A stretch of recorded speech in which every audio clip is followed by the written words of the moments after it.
Prior to 2020, when the waves of coups began across West Africa, everybody thought that the West African Regional Bloc, ECOWAS, was to an extent credible and capable of fulfilling the purpose for which it was created. Certainly, the bloc has had some failures in the past, which may have created doubt in the minds of some people about the credibility of the bloc, but then, it was still regarded as a symbol of regional unity, stability, and West African economic integration. However, the waves of coups, which began in Mali and spread to Burkina Faso, Guinea, Chad, and Niger, began to unravel the regional bloc and cast doubt on its credibility. Its actions regarding some of the coups have made the majority of the people in West Africa call the bloc nothing but a puppet organization serving their own interests and that of the West. But that's not even all. Recently, 3 countries, Mali, Niger, and Burkina Faso, which are currently being ruled by military juntas and were founding members of ECOWAS, made a decision that is shaking the very foundations of the bloc. These countries decided to withdraw from ECOWAS, ending their 49 years of membership. ECOWAS is indeed in trouble, and is in greater trouble because, in addition to dealing with the withdrawal of 3 of its founding members, it also has to deal with another pressing issue, and its response to the situation would determine how far the bloc has fallen. On Thursday, 8th of February, the West African foreign minister gathered in Abuja for an emergency meeting to deliberate not only on the withdrawal of Mali, Burkina Faso, and Niger from the bloc, but also to discuss what to do regarding the crisis in Senegal, which sparked as a result of the postponement of the election by President Macky Sall. The decision by the president of Senegal to postpone the election was shocking because Senegal has been regarded as one of the most stable democracies in West Africa. Immediately after the news about the decision by the president came out, ECOWAS released a statement that the Senegal president should reverse the decision. But is that all the bloc's reaction to Senegal would be? Well, only the outcome of the emergency meeting would tell. But the fact is that ECOWAS's response to the crisis in Senegal is very critical because the action of the Senegalese president is a clear violation of the democratic principle that ECOWAS supposedly stands for. If, at the end of the day, the bloc does not respond as it should to the situation in Senegal, then it would indeed prove that the bloc has indeed fallen, and Mali, Burkina Faso, and Niger made the right decision to leave the bloc. But how did it get to this point, where the credibility of ECOWAS seems to rest on its response to the crisis in Senegal? Well, the fact is that ECOWAS had it coming. But like Stanislas Zeze, an Ivorian business leader, said, ECOWAS has been overtaken by events, leaving it blind to changes in the economic and political environment. The founding purpose of ECOWAS in 1975 was to promote economic integration and improve the standard of living.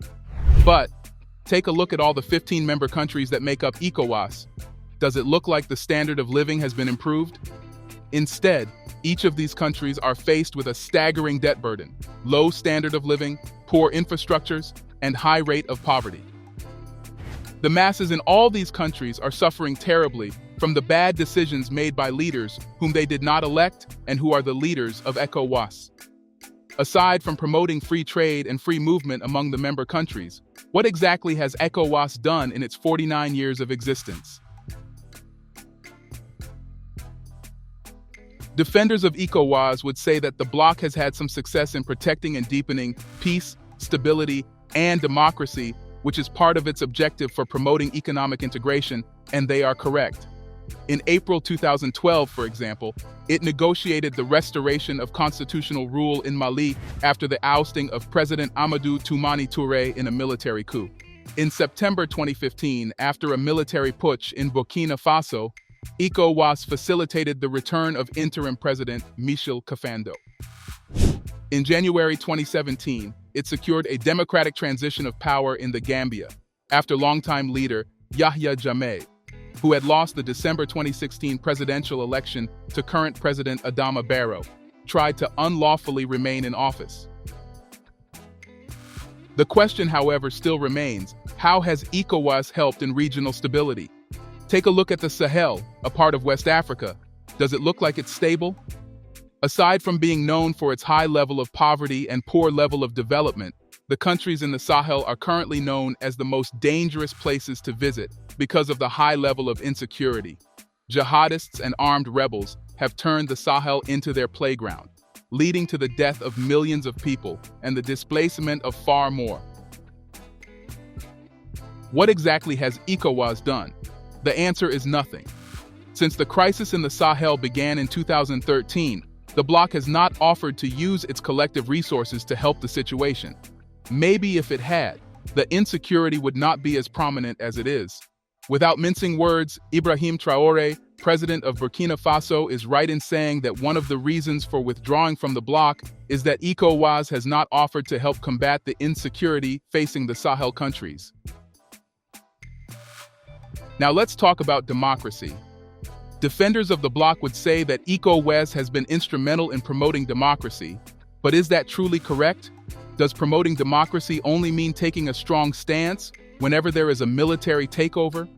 What about constitutional coups when civilian governments manipulate the constitution to extend their stay in power? It happened in Guinea in 2020, allowing Alpha Condé to rule for a third term until he was ousted by the military. The same year, Ivorian President Alassane Ouattara also secured a controversial third term in office after he won the October 31st presidential election, an election which everybody knows was not free and fair. In all this, how did ECOWAS respond to the situation? Were sanctions placed on Guinea and Ivory Coast? Of course not. ECOWAS didn't even say anything tangible. Yet when it comes to military coups, that's when ECOWAS seems to have the power to defend democracy. Democracy is not just about elections, but also about the people having the power to choose leaders who would represent their interests. Yet ECOWAS, which supposedly defends democracy, has never responded to the elections in West African countries, which have never been free and fair. More often than not, election results are manipulated, and the people also end up with leaders whom they did not choose and who will lead them to greater despair. The current president of Nigeria, Bola Tinubu, who is also the leader of ECOWAS, is a good example of a president that was not the people's choice, and today, Nigerian citizens are suffering from it. Speaking of military coups, the different ways ECOWAS responded to the coups which occurred in 5 different countries in the region again proves how double standards and biased the bloc has become. When the coups occurred in Mali, Burkina Faso, and Niger, ECOWAS immediately responded with sanctions, suspension from the bloc, and even threatened to military intervene in Niger. But what was their response in Chad?